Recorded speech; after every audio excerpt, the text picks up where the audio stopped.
Hello, welcome to SSI Meetup. This is our new webinar today with Daniel Hardman, and we will be talking about identity and the quest for self-sovereign identity. So it's a pleasure to have Daniel with us today. He's a chief architect with Evernym and secretary of the technical governance board of the Sovrin Foundation.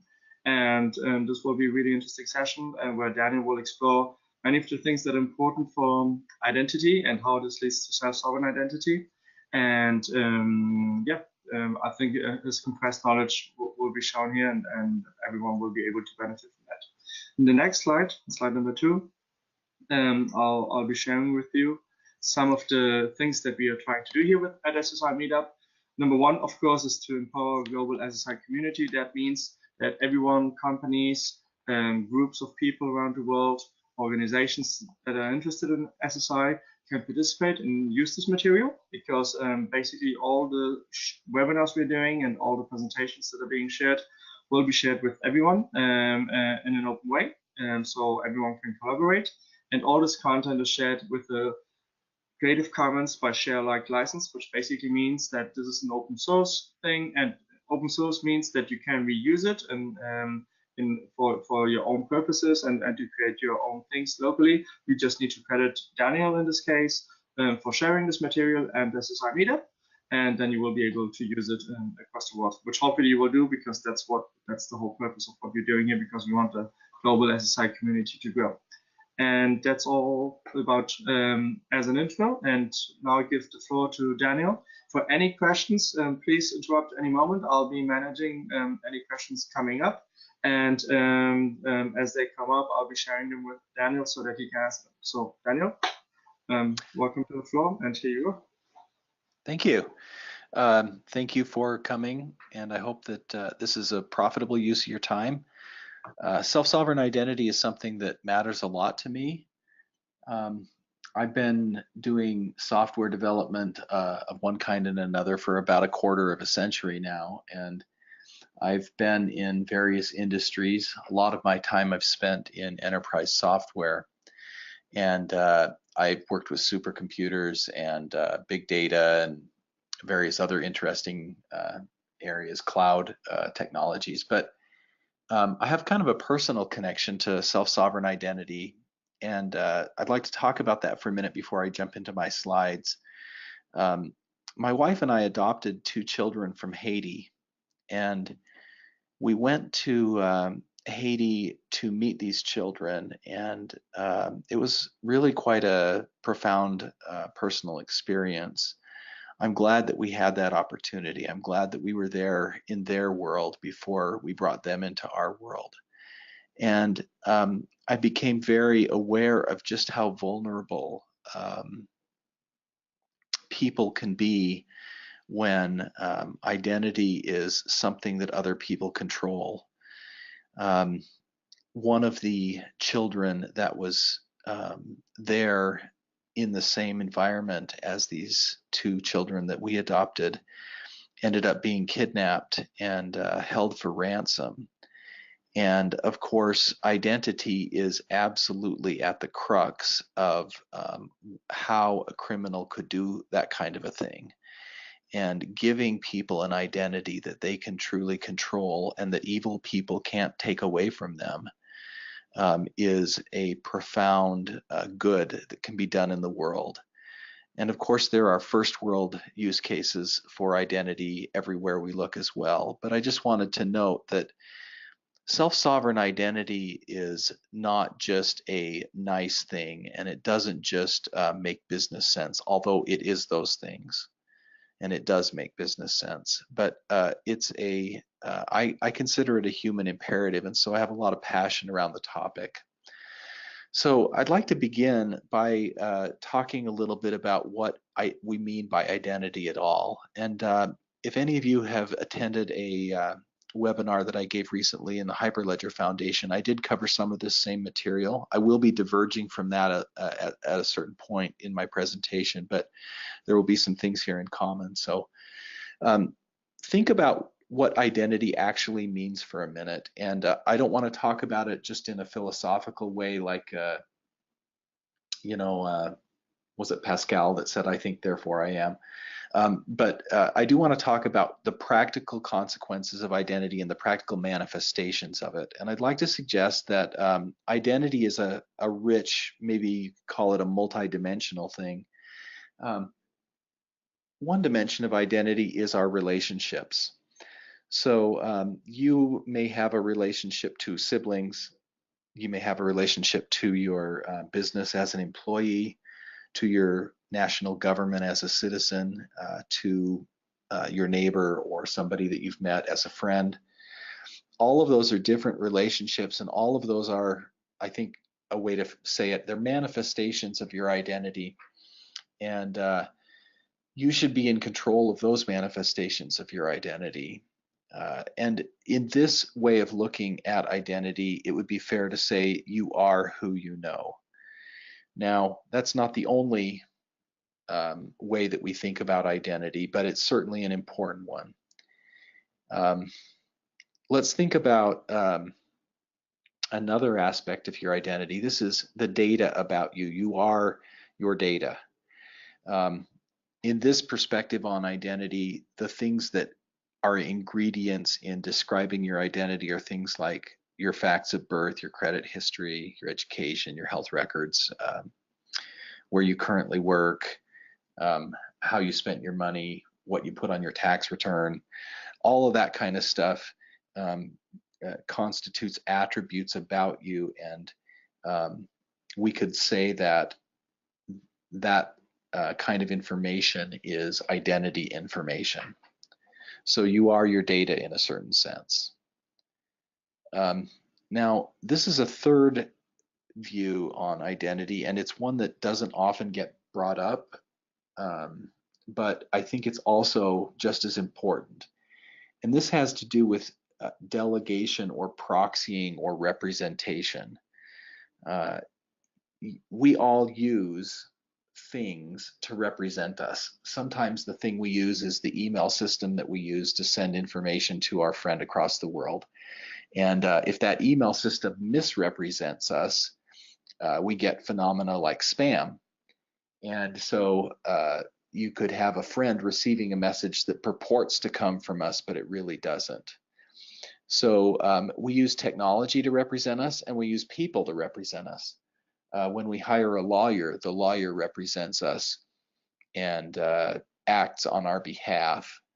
When we buy and sell real estate, we often use a realtor to represent us.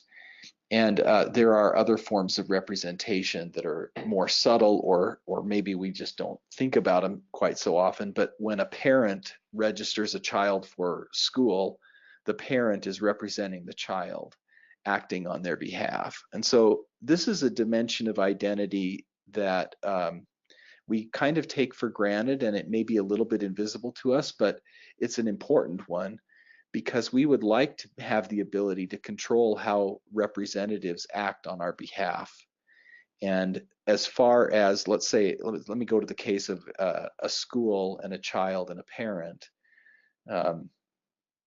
If we're talking about let's say a teenager who has their own ideas about their education and doesn't want mom and dad to sign them up for that class that they detest, I'm certain that the child wants some say in how he or she is registered, and doesn't want the school to assume that the actions of their parent are exactly what they would prefer.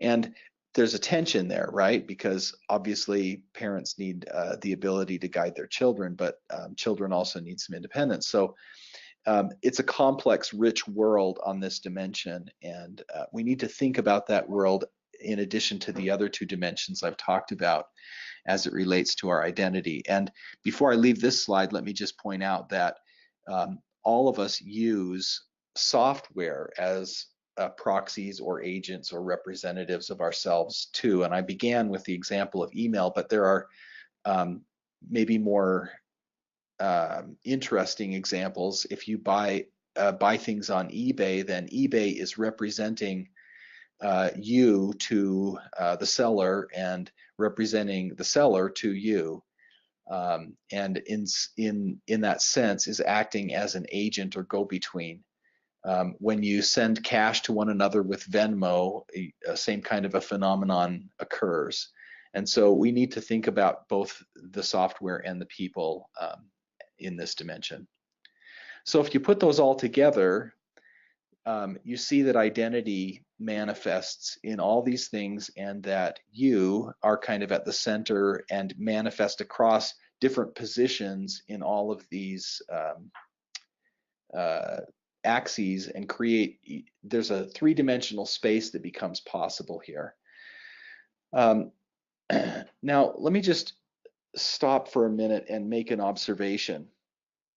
In the last, I would say for me, it's been about the last month that I've seen a flurry of emails from different companies that are hurrying to update their privacy policies and the controls that they give to users so that they can comply with GDPR regulations. And I applaud that. I'm glad that GDPR has brought a certain kind of pressure to bear on the digital landscape so that people do get better control over their data. But I'd like to analyze one particular thing that I've seen and use the three-dimensional model here to show why I think it has a bearing on self-sovereign identity. Let's take the case of Facebook, and although I'm using Facebook here because it's an easy and familiar example to all of us, I don't want to pick on them and say that what I'm about to say is only true of Facebook. As a social network, Facebook gathers a bunch of attributes or data about you. So you can think about everything that they know about your identity on the attribute dimension. And Facebook, because it does things like log in with Facebook, acts as an intermediary between you and other websites and so forth. And so in some ways, Facebook becomes an agent for you. But as a social network, Facebook's true home is in relationships. And what Facebook knows about relationships is really quite fascinating and powerful and monetizable. Now, Facebook has recently announced that they will give you a chance to take all your data. So, if you want to be in control, you can bundle up all the data that Facebook knows about you, and you can save it off somewhere and have it to yourself, and you can tell Facebook to delete it. Is that really giving you a way to take your identity and be in control of it? And I would submit to you that the answer is no, because what remains behind? Think about these dimensions. Facebook doesn't give you a way to take your relationships with you. Facebook keeps all of those. And so it is inherently that feature of Facebook of offering to take your data is an incomplete identity unsiloing feature, if you will, because it doesn't also give you control over the relationships that are truly yours. Like I said, I'm not trying to be critical of Facebook. I'm just trying to show how this three-dimensional model helps us understand what is really at play with identity and how identity is richer than just the things that people know about us. Okay, so if you look at these particular axes, any two of them combine to make a plane. And in the relationship attribute axis, you have the notion that you need to specify who knows what about me. And this is an important question. It's the question that people victimized by the Equifax hack are primarily worried about and should be worried about. Who knows what about us is absolutely critical to us maintaining privacy and security of our data and so forth.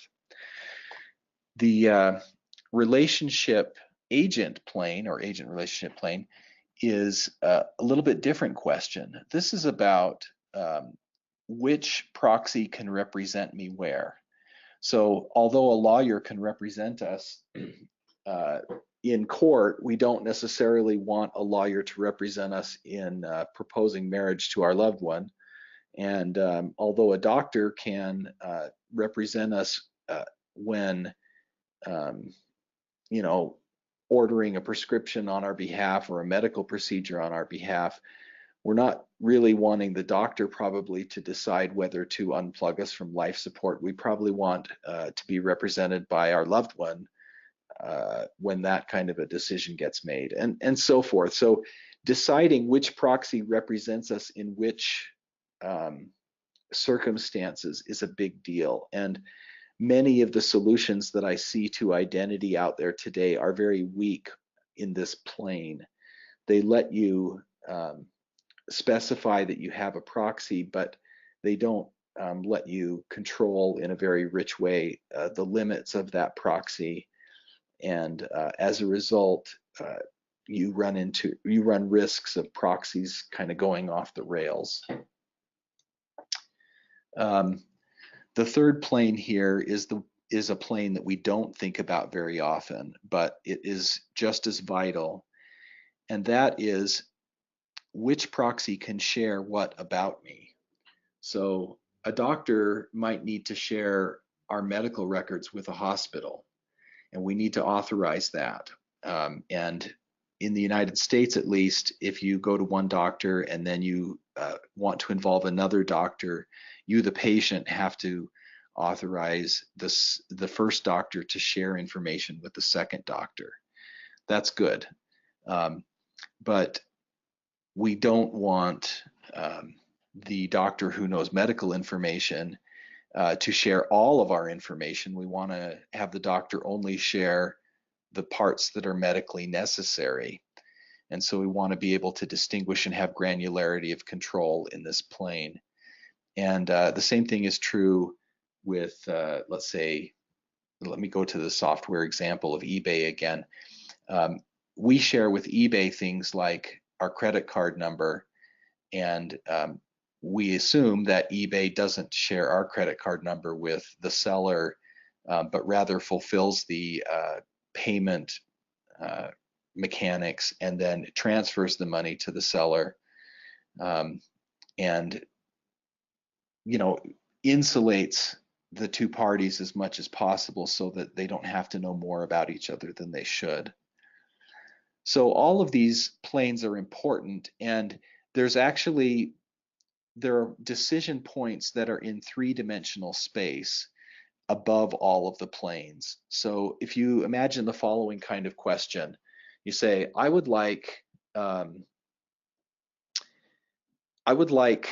my doctor to share the following information and only the following information. That puts us in this kind of brown plane at the bottom. But I'd only like my doctor to share it with the hospital. That suddenly took us up on the blue dimension away from the origin. So now I'm in a position in three-dimensional space. That's the kind of control that we really want over our identities. And it's the kind of control that any model that approaches digital identity and self-sovereign identity needs to provide before it's fully mature. Okay, so now let me talk about self-sovereign identity and what we mean by that. And I want to associate it with the concept of a decentralized identity, and I want to justify why self-sovereign identity requires decentralization. There's a traditional model for identity that I think I'll just call it the siloed identity model, or a centralized identity model.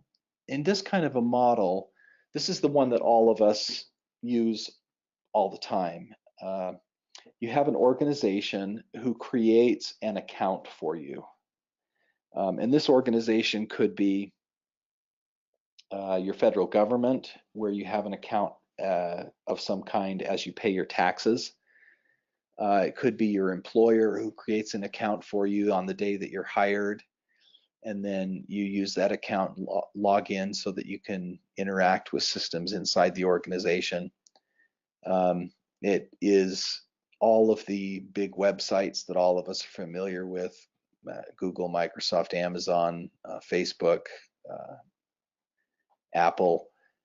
All of these are the same kind of a model, and it's a model where there's a giant database in the sky usually that tracks these accounts. And when you want to use services or do interactions with the organization that's providing the account, you have to prove to the organization that you are who you say you are by basically satisfying them that you know something that the rest of the world shouldn't know, or that you have something or are something that the rest of the world can't match. And this is a relatively straightforward model for identity, and it has some good virtues. It's easy to understand, and it's easy to set up for organizations. But it also is a juicy target for hackers, because every organization that creates these kinds of accounts must necessarily have a database somewhere that lists all the information that the organization knows about you and associates it with that account. And so this kind of approach to identity naturally encourages the kind of hacking activities we've seen, the Yahoo hack, actually multiple hacks, where a hacker says, hey, if I can just get past the firewall and figure out the passwords and whatever, I can finally get into this database. And in this database, I can see all the information about 1 billion Yahoo users. And I know I'm simplifying some of the details here, but essentially that's the mental calculus that goes on in the mind of nefarious actors. And they do. Sometimes they do get past the defenses, and once they get in, they've basically unlocked the trove of information, and they can now use it to their heart's content. There are some standards that are associated with this style of identity, this approach, HTTPS, SSL, TLS. This is the world that puts the green lock icon on the toolbar when we're doing online banking, and our online bank, of course, is exactly one of these. It's an organization that we have an account at. So I'm not dissing this super broadly, but I am saying that there's some challenges with this kind of approach to identity, and because of this, the world has thought up some other approaches to identity. So another approach is this one, and I'll call this a third-party identity provider approach. And I've put the word federated in parentheses because many times there's federation going on, but not always. It is often federated, but it's possible to do third-party IDP without federation. Anyway, in this model, generally what you have is you still have you as a little dot and some big red circle in the middle that's a big dot, but there's an indirection.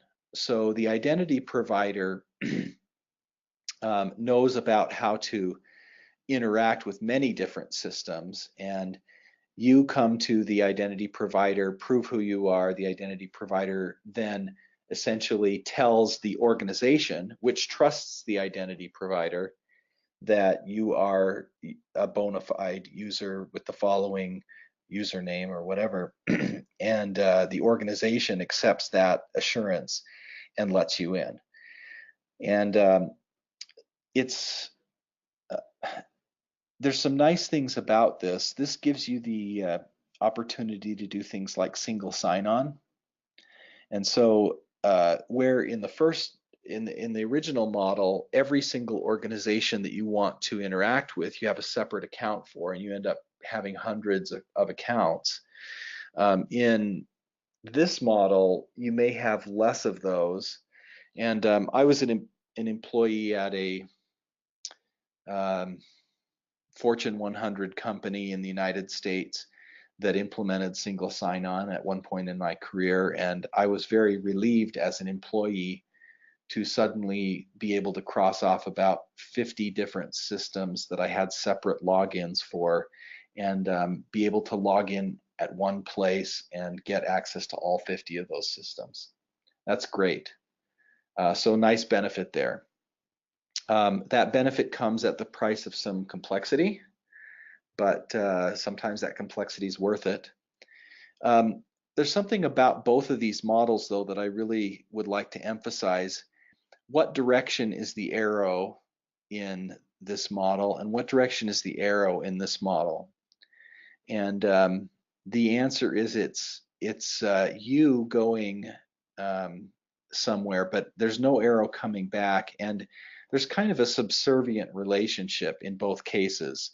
If the size of the dots is different, and actually it's drastically different, maybe we didn't draw it to scale here, but you know, an organization that has a million users, any individual user is kind of a tiny blip on their radar. And in an identity provider model, the very same thing could be true.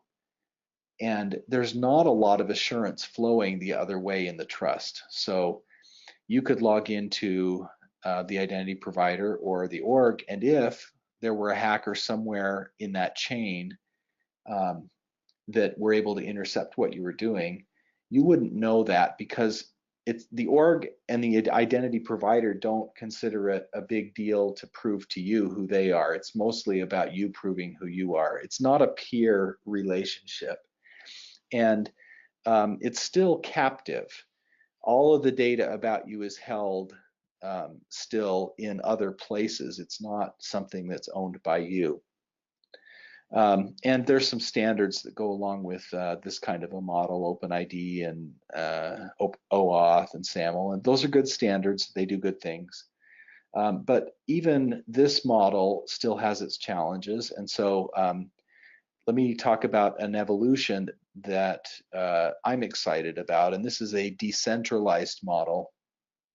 In a decentralized model, you and any other party that you interact with are peers of one another. And each of you can control all of the dimensions of your identity in the same way. And you can certainly prove things to each other to establish trust, but the big deal is that this is a two-way arrow. Between you and a peer, no matter who the peer is, the same kinds of trust can flow in either direction, and there's the same basis for trust. And the way that this works is that there is a global source of truth that you and the peer can refer to if you have questions. And this source of truth is kind of like an arbitrary, neutral party that you can both consult if you need to, and you can both trust it. And this decentralized kind of an identity frees you from the phenomenon of needing to get permission from somebody to do something. It means that it means that you are the authority on yourself. In either of the previous two models, if you change some important attribute about yourself, let's say you change your phone number or your email address or something, there are people that you have to track down or organizations that you have to tell so that they have an updated view of who you are, because they have data that they consider normative and correct about you. But in this model, there's no question about who has the correct information about your mailing address. You do. And if anybody wants to get it, they have to ask you for it. And so it is very liberating. Now, that doesn't mean it's easy. And there are certainly ways that decentralized identity could be made to have a terrible user experience if we were careless. And it doesn't automatically mean that you have privacy and fabulous cybersecurity, but it means that you could have great privacy and cybersecurity if you do things right and if your software does things right. So I feel very excited about the possibilities of a decentralized identity model. The defining characteristics that I would give to this, And you'll notice here I'm saying defining characteristics of self-sovereign identity, and my previous slide said decentralized. And I'm going to talk a little bit more about what's the relationship between those. But basically, no central authority grants, monitors, controls, manages, deletes, any of that stuff.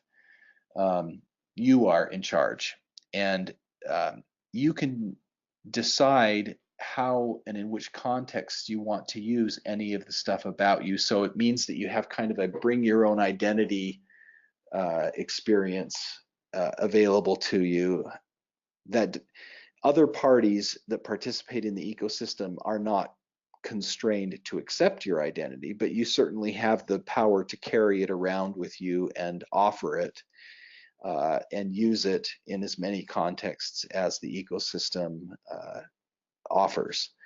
And those of you who remember what it was like when the IT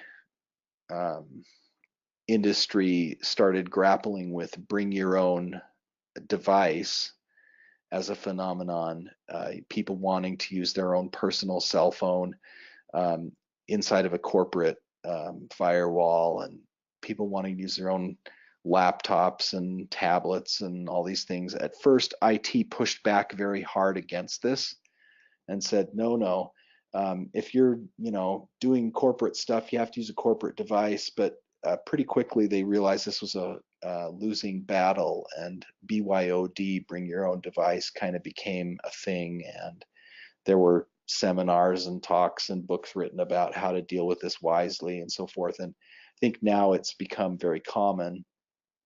I think in the same way we're going to see bring your own identity take over the thinking of the world as the possibilities start to permeate what we do and become more common.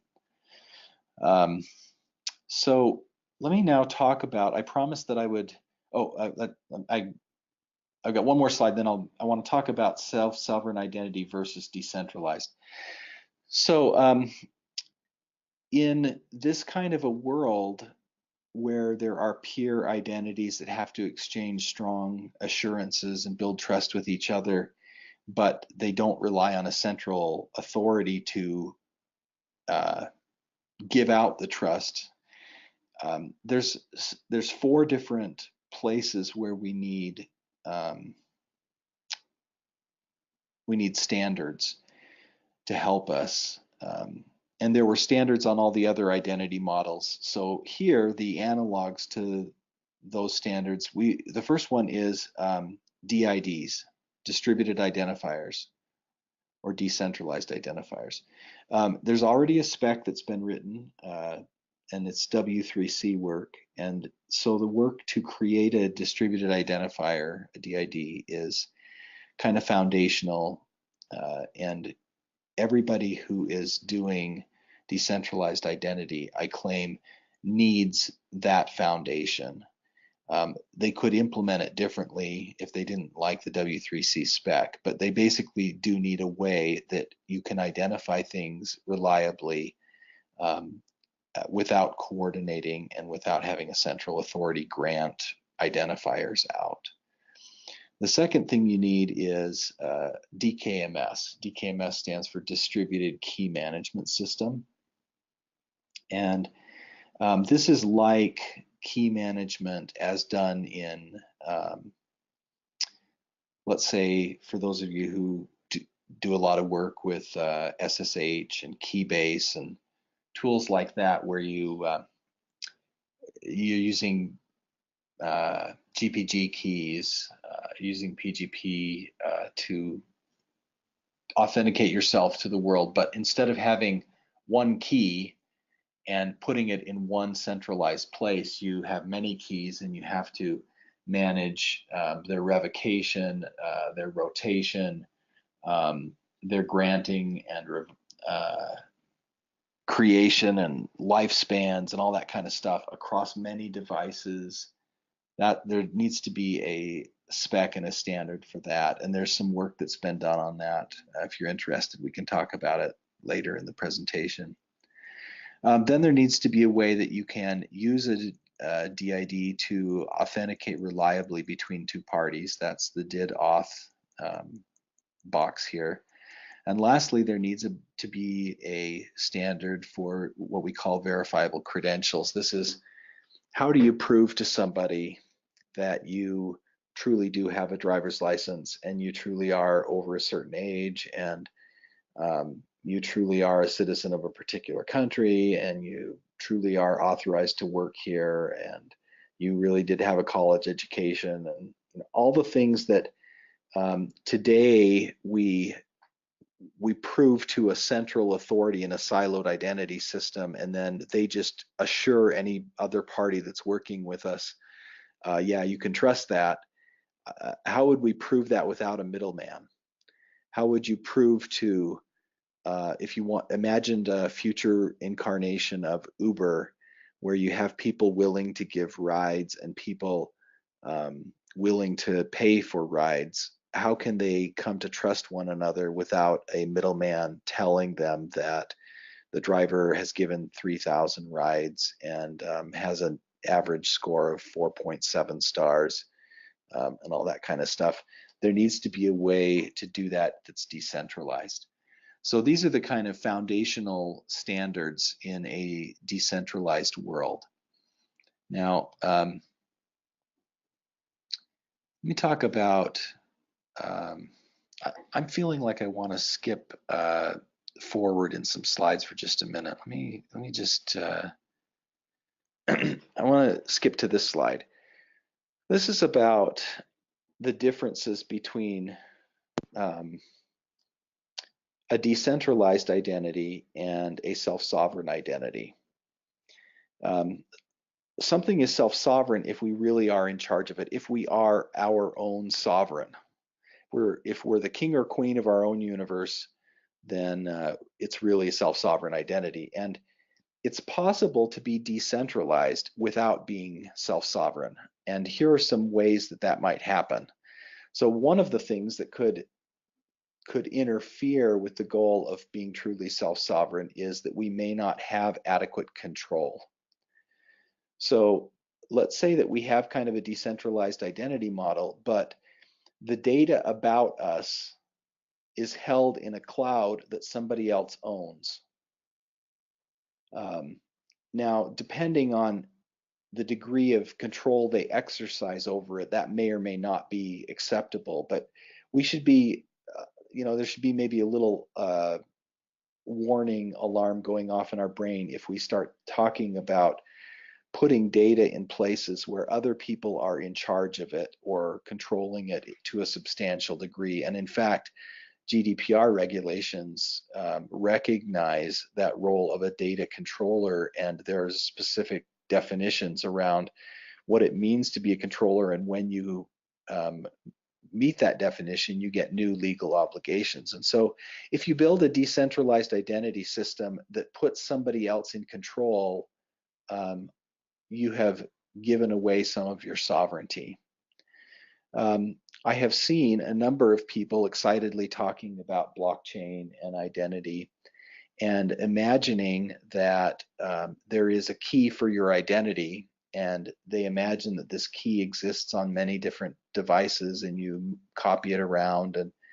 And then when I ask a question like, so what happens when your iPhone gets left in the back seat of a taxi cab, then there's a long awkward silence, because this is kind of the corner case that proves the fatal flaw. If you can't really exercise control when the stakes are high because you have allowed different parties, remember our axis of identity that was agents, if you don't have granular control over what agents that are proxying or representing you can do on your behalf, then you end up in a situation where the taxi driver can pick up your phone, hack through the PIN, and suddenly do anything that you could do because he's holding an agent that was fully empowered to act on your behalf. So mismanaging keys and not thinking about impersonation is a way to give away self-sovereignty. And lastly, you can implement a self-sovereign system, where self-sovereign is in quotes, and really give away your sovereignty by putting the system in some kind of a framework where you can't actually take it anywhere else. So if you're captive to a single vendor and you say, hey, I don't like you anymore, you're not giving me good support, I don't want to pay your bills, I'm taking my identity somewhere else, and they say, okay, fine, but you have to rebuild it from scratch because we're not giving you any of the data back or whatever, then you don't really have true control. And some of the identity solutions that I've heard people imagine have that characteristic. Also, if you don't have privacy, I claim that you don't really have a self-sovereign system. That doesn't mean that you must be private. It's possible for somebody like Taylor Swift, who wants to be a celebrity, to have a very public face that is known to the world. That's fine. However, even Taylor Swift, I think, would say that although she wants to be known to the world, she also wants to be able to have a private conversation with her family members. And so it needs to be possible to be private, and it needs to be possible for Taylor Swift to do that, to do both things, and to control when she's in which mode. And there are a couple of what I consider design flaws in certain imagined decentralized identity systems that need serious thought here. If you have a single identity, a single thing that identifies you in all contexts, then all people who know you can get together and share whatever information about you they know, and that correlation can undermine your privacy. So if Taylor Swift has the same email address that she uses to send notes to her mother and father as the email address that all of her fans know, then that's a problem. And similarly, in the decentralized world, if we have a single DID for Taylor Swift everywhere, or a single endpoint that everybody goes to talk to a piece of software representing Taylor Swift, same kind of problem occurs. Secondly, you could have these nice digital credentials that let you prove that you have a driver's license or prove that you have a passport or something like that. But if the way that you present those credentials is to just show the credential, even if you only show a subset of it, if the way that you show the credential includes some kind of credential ID, or it includes a hash of your credential, that's as good as an ID. It's a unique thing that will be the same every time you use your credential. And so every person who ever sees your driver's license can get together and say, well, what do you know about this person? And suddenly you've lost your privacy again. So not managing privacy correctly is another way that a decentralized system can still fail to be a self-sovereign system. Another one is not coping correctly with regulation. So as much as we sometimes grumble about it, it is a reality of life that probably everybody who's listening to this webinar lives in a sovereign nation, and the nation has laws that do constrain and govern some of the things we do. And the laws have, there's different laws in different places, but in many cases, national governments have agreed on certain things. For example, no national government that I know of wants to, raise their hand and say, yes, we love terrorism and we want to facilitate it. So governments typically get together and try to prevent money laundering. And in order to prevent money laundering, there has to be some kind of knowledge about how money is spent and how money flows across borders and how it's associated with identities. KYC, AML laws have that characteristic. So if you build a self-sovereign identity system, a decentralized system, and you say, I refuse to engage with a national government about any of their concerns. I'm going to build it such that nobody can see anything that I'm doing, and nobody can tell whether I'm obeying the law or defying the law. And you just can't stop me. You could possibly technically implement such a system, but in doing so, you would put yourself squarely in the sights of government officials in many countries who would be out to get you. And because of this, you could undermine the value of the self-sovereign identity ecosystem substantially, because governments would go to every lever they have and say, well, it's fine that you have a self-sovereign identity, but you certainly can't use it to pay your taxes because it's not good enough for our regulations. And oh, by the way, you can't use it with government-regulated healthcare interactions either because of the same thing. And every place that they had a lever, they would pull it, and it would make the ecosystem of your self-sovereign identity substantially impoverished. So engaging head-to-head or directly with regulators and finding a way to satisfy them that their concerns can be adequately addressed is a big, big deal. And for those of you who missed the seminar, the webinar that was given by Elizabeth Reneris, I think it was 2 weeks ago, Alex, maybe you can confirm that. I'd recommend that you go back and listen to that, and also do a Google search for Elizabeth Reneris and GDPR and self-sovereign identity to capture some of her thinking, because it's wonderful. I'll be sharing that now in the group. It's webinar 4. Just one question, Daniel. Because what you're bringing up is that if you take this from a pure decentralization point of view, many people will argue that if you have a true decentralized system like Bitcoin, where you have no one in control of the system, and if any of those systems in the future were able to create real self-sovereign identity, that collaboration with governments is not necessary, because there's no central point of attack. Then what is your thinking in that regard? Well, it's true. There isn't a centralized point of attack, and the government can't stop you. Absolutely true, and that's awesome. However, the government can say, we refuse to play. And what I'm claiming is that that is unfortunate. So the government can say, all right, fine, we can't shut down Bitcoin, but we can refuse to let Bitcoin have any interaction with national taxes. So you must have a different kind of identity when you pay your taxes.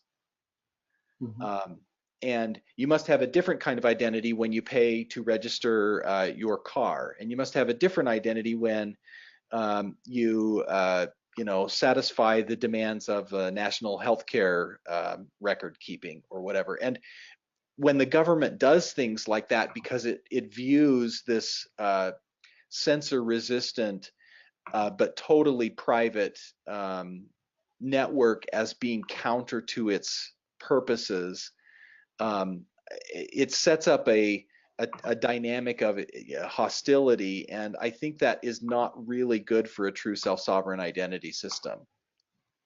That's the claim I'm making. Okay.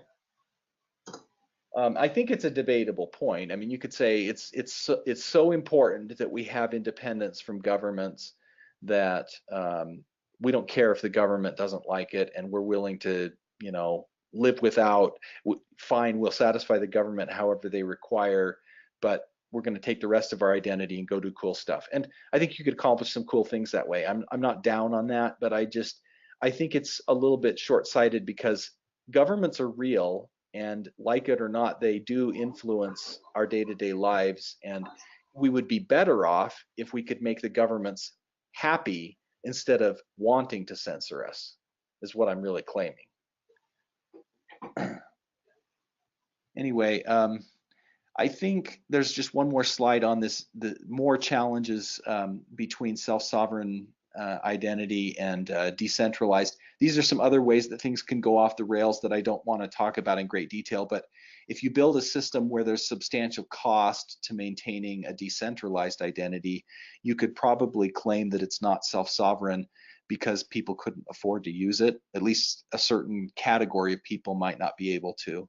So that's a concern.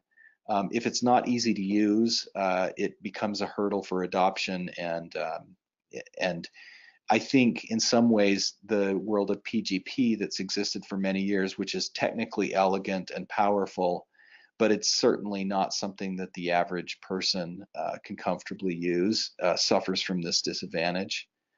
And then if you had different ways to implement standards, you could end up having small ecosystems that are you can be self-sovereign within this ecosystem, but the scope of it is not as big as you'd like, because you can't take your identity across the ecosystem boundary. So those are some other challenges there.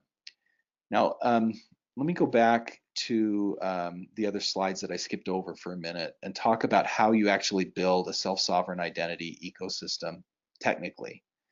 The first thing to say is that the existence of blockchain has made something technically possible that never was before, and that's a big deal.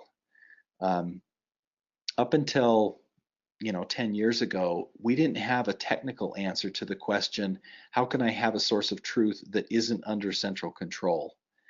But when blockchain came around, we suddenly got an answer to that question, and it's huge. It's a big, big deal. But I want to point out that just because you have a blockchain doesn't mean that you're using it the right way. And it is possible to implement a centralized system on top of blockchain as well as a decentralized system. So blockchain is an enabler, but it's not a guarantor of the ideal outcome here. And then I want to talk a little bit about different ways to look at different distributed ledger technologies here, and suggest that this matrix is a useful way of understanding some differences. There are blockchain technologies out there that are governed primarily by code and implicitly by the coders behind the code. And we call those unpermissioned blockchains, meaning that nobody has to ask anybody's permission to do anything with them. And that's a great characteristic, and this is what makes them censorship resistant and so forth. And then there are blockchains that are governed by constitution.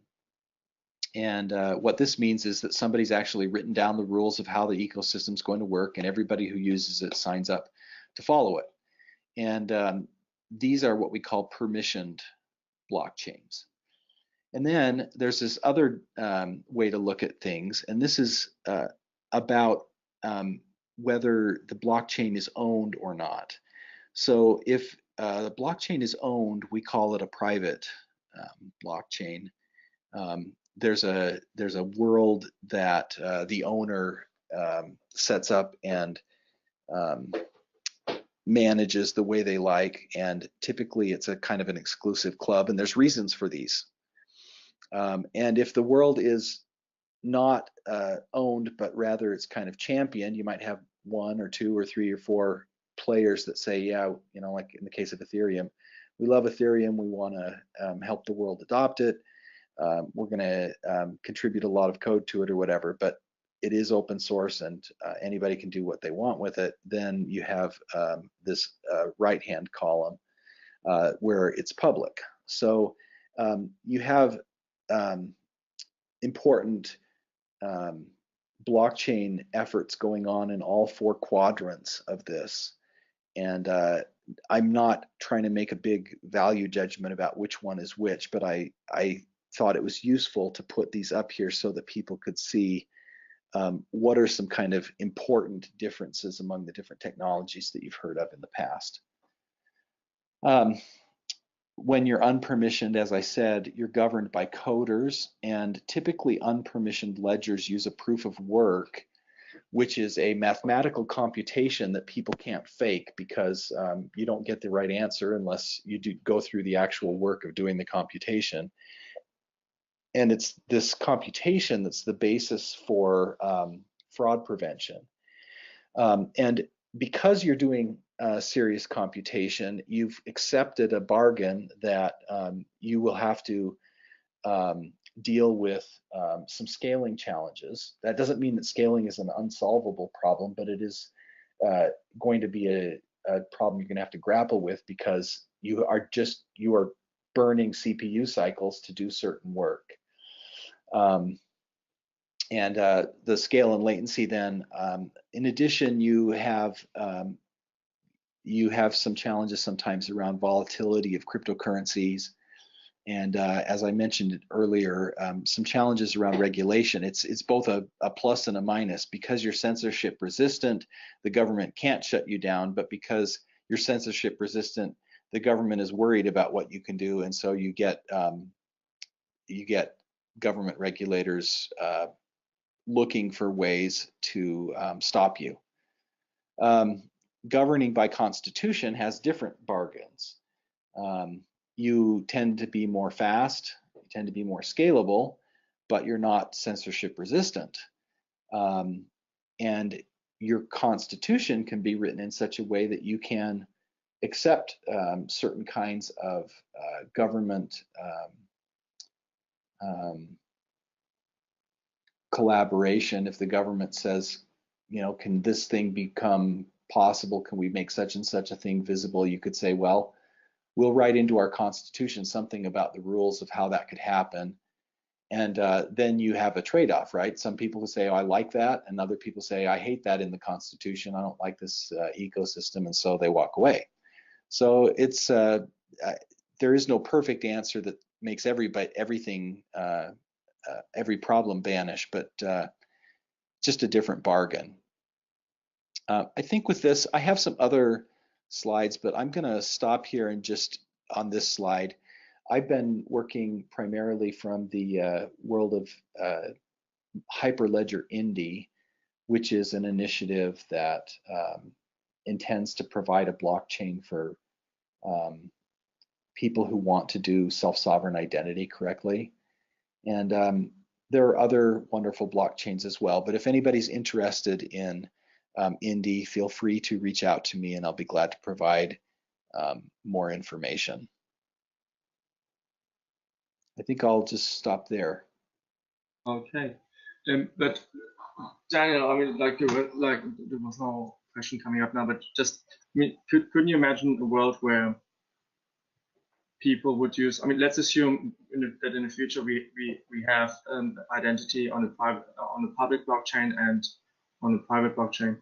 Wouldn't it be possible for people to then choose the public blockchains that are censorship resistant for their own purposes, as long as they work, and then use the private or semi-public or hybrid blockchains for public for purposes where the government is needed, like as you mentioned, like tax purposes or driving licenses or anything like that.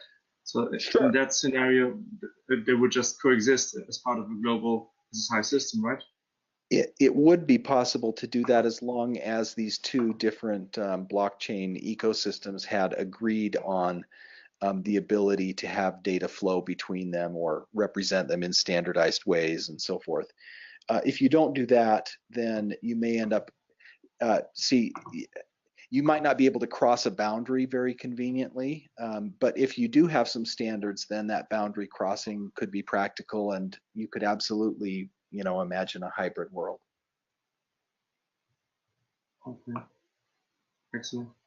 Are there any questions from the attendees? If not, I think because we reached the hour, and I think that's why Daniel also wanted to kind of leave it with Indy here, and to no questions. I think we can thank Daniel, and Daniel, I think what would be cool, because I mean, the number maybe in the future what we can do. I just have one question popping up here just from thank you, Daniel, from James. So that's some nice feedback. What would be cool probably for maybe in the coming weeks, if we have a slot of time, is maybe we could do a specific session about Indy, because I think that would be really helpful for everyone to understand where Indy is coming from, and how it works and how it makes how it's a broader thing within the Hyperledger ecosystem. Yeah, that would be fine. Awesome. I'll search for that slot. Thank you everyone for participating today. This was Daniel Hardman he's the chief architect of Evernym, and as I mentioned before, the objective of these sessions is for everyone to be able to learn from these sessions, but also to be able to use the material that we're sharing here. So feel free to use it. I'll be putting together the video and slides. So I'll be uploading all this material, and it should be ready in the next 30-40 minutes. Okay, thank you everyone. Bye.